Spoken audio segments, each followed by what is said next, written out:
Hey, how you doing? This is Universo with the Waffle Press podcast. I'm with Flint Dille. How are you, good sir? Oh, real good. How you doing, Jim? Yeah, it's good to have you. First off, how is it being back at conventions? You were telling me earlier. Oh, I'm loving it. I mean, we're sitting here and everybody's wearing a mask, except at this moment I'm not, because you wouldn't be able to hear me if I was. But other than the masks, it feels like a convention, and it feels like the world has opened up again, and people seem to be having a great time. Yeah, no, it's just just the vibe of just being in convention around people that enjoy the same interests as you. It's just a good feeling. Yeah. So Flint, just going right into it. The Transformers the movie, one of the that's one of the big landmarks of the franchise. Can you tell us a little bit just about writing it, just working on it and everything? Oh yeah, well, I mean, it was not long after. I would point everybody to my book if they want the full. It's called The Games Master. I'm not really trying to sell them as much as I'll leave stuff out, and it's pretty exhaustive about that. But anyway, so I was working at Sunbow. I was on G.I. Joe. And one day, I think it was Joe Bacall, who was Bacall of Griffin Bacall Sunbow, said, hey, we want to move you over to Transformers because we're losing it to some show called GoBots. And, I didn't want to do robots again after my last experience with robots. So I love G.I. Joe. G.I. Joe was so easy. It just came naturally, and Transformers was hard, and everything about it was always hard. I don't think one was necessarily better than the other, but I mean they were. Smiling Bree just brought over more stuff in my books. Thank you very much, Bree. Anyway, Transformers was hard, and so. But anyway, I moved over. And I probably wasn't very far into Transformers. It was second season at that point, and I was deployed as a producer, as an associate producer. So what I was doing recording sessions and boards and sweetening. I remember doing the Golden Lagoon. Was one of the first ones that I was on. And I don't remember exactly what I did on it, but I just remember it. Probably we were recording it. Maybe it was earlier than that. But anyway, and so I'm working on Transformers. I'm getting somewhat familiar with Transformers. And then one day Jay showed up. In my recollection, I'm sure it didn't work this way, but I'll tell you what I remember. It's like Jay shows up in New York with Ron Friedman's first draft of the Transformer movie in his hand. And wants to, we have to look at it and figure out what to do with it. Because bear in mind, Ron's first draft was a warehouse of amazing ideas and incredible visuals, and it really, if you ever read Ron's writing style, I mean, it's unbelievably poppy and exciting and all that. But it was also a first draft, which means you kind of put everybody's idea in there. Yeah. And not every idea belongs to the first script, but I'm sure Joe had a lot of ideas, and Jay, and Tom, and Nelson, and everybody else, and Ron. Everybody had a lot of ideas. And so we had to take something and turn it into a producible linear movie. And it was, but a lot of the stuff was there. And oddly enough, I don't think the draft that goes around the internet is the first draft is really it. That seems later to me, but I don't know that for sure because I think Ron did a second draft himself that came in, but after Jay and I did. But anyway, so Jay shows up. We read the script, and we just decide, okay, let's come up with just a really linear. Let's come up with a real hook and a real linear story, and just. Just make this a producible, movie. And we never thought of our things as being written for children. We thought of ourselves as writing for ourselves when we were 12 years old. I haven't matured much since then, so it's not hard. But to me, just make it, understandable. Because you're dealing with a few problems right off the bat. I believe there are 130 speaking parts in the movie. You know, because you have to service all the old toys, introduce the new toys. It's a lot of characters. Yeah, it's a lot of characters, and we knew, you know, I mean, and I talk about this at length, so I won't bore. We knew we were going to be killing characters and all that, you know, and didn't anticipate the problems that would cause, but you know, we knew, okay, this is about the end of one era and the beginning of another era, and that's why we're making the movie. And you know, it was totally untested territory. Nobody ever made a movie out of a currently running TV toy show, or I think any other animated show at that moment. So we didn't have a model to follow. We had an instinct that animation was coming back for movies, because that period was what's called the baby boom echo, and it was when all the baby boomers were having children. So it's just, I think it's now basically millennials. Well, yeah, either late Gen X or millennials. Probably Gen X that were watching it, late Gen X. But anyway, yeah, we holed up in my apartment for a week. We just did a tear down. We had this idea that basically Unicron and Cybertron were brothers. And I always still believe that Cybertron transforms. Just maybe some dirt got on it. Yeah. And that the Autobot matrix of leadership was what the key that transforms Cybertron. And we need to transform Cybertron to fight Unicron. Okay, you know, it's like this, you know, brother revenge stories. Anyway, so a week later, we walked out with a draft of The Secret of Cybertron, and we thought it was the single most brilliant thing ever written by anybody for any reason. Joe and Tom didn't really share our enthusiasm, but it ended up being very influential in the movie. I mean, a lot of it, you know, made it in there. A lot of it made it into Five Faces of Darkness. I mean, I didn't literally take scenes and put them into Five Faces of Darkness, but the ideas stayed, and then in season 3.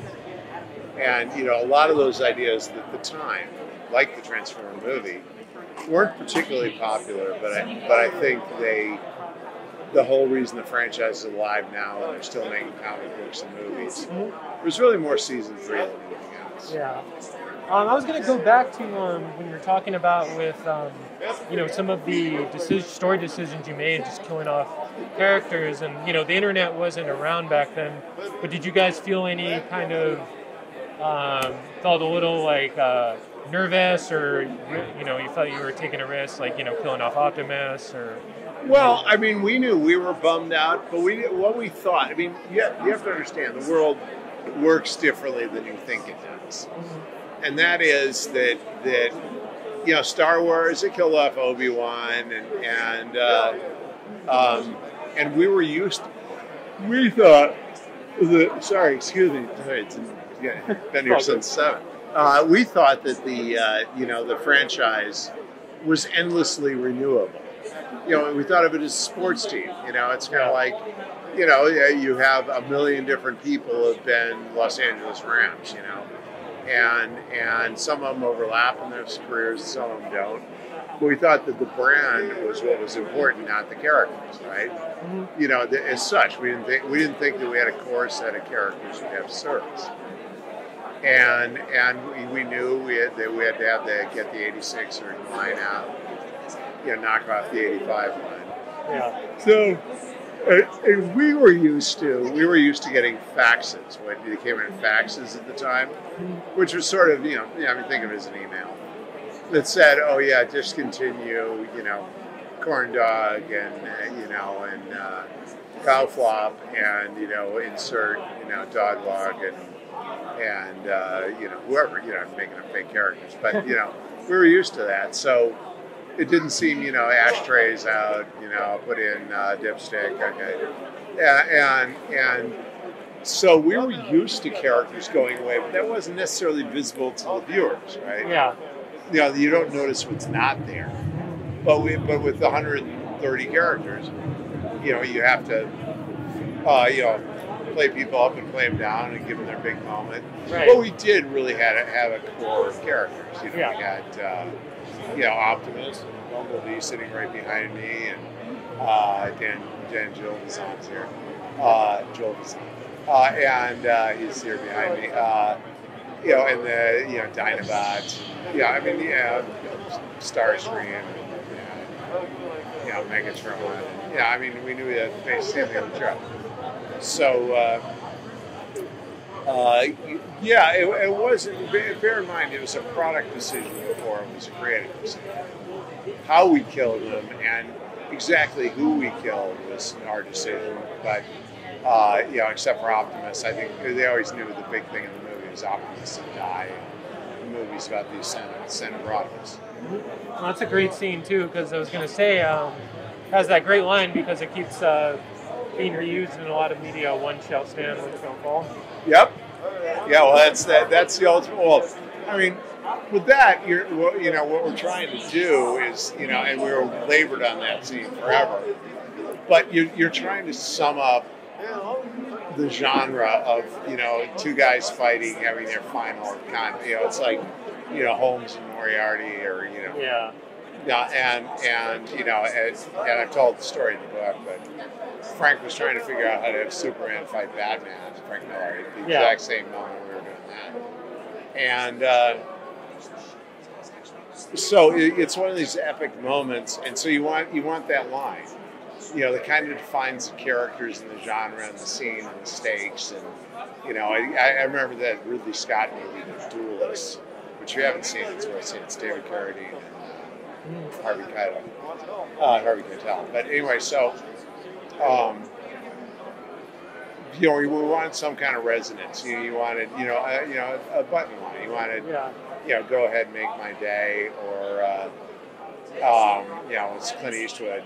Or even the Dirty Harry scene where I know what you're thinking, Tom.